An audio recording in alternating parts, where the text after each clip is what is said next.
آداب۔ یوم آزادی پر قومی آغاز کی جانب سے دلی مبارکباد۔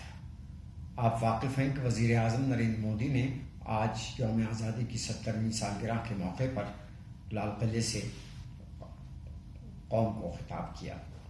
یہ رسم ہر برس 15 اگست کی صبح منائی جاتی ہے۔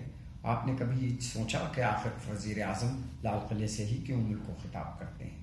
اس کا سبب یہ ہے کہ 1857 میں جب ہندو مسلم سپاہیوں نے میرٹھ میں غدر کا پرچم بلند کیا تو وہ وہاں سے چل کر سب سے پہلے لال قلعے آئے، جہاں مغلوں کے آخری چشم و چراغ بہادر شاہ ظفر سے انہوں نے یہ گزارش کی کہ وہ ملک کی جنگ آزادی کی شروعات کریں، اور بہادر شاہ کی ظفر کی سرپرستی میں ہندو مسلمان دونوں نے مل کر جنگ آزادی کی شروعات کی، اور سن 47 میں اسی جنگ آزادی کے نتیجے میں ملک آزاد ہوا۔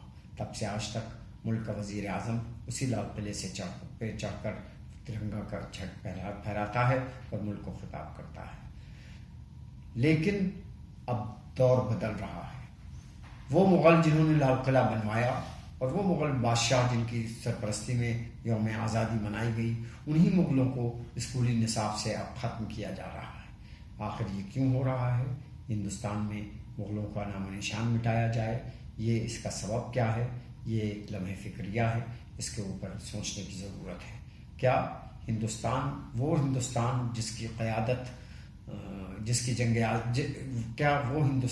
کی جنگ آزادی کی قیادت بہادر شاہ ظفر نے کی تھی، آج اسی کے نام و نشان کو مٹا دینا مناسب ہوگا؟ یہ 70ویں سالگرہ کے اوپر، یوم آزادی کی 70ویں سالگرہ پہ یہ سوچنے کی ضرورت ہے اور اس پر دھیان دینے کی ضرورت ہے۔ شکریہ۔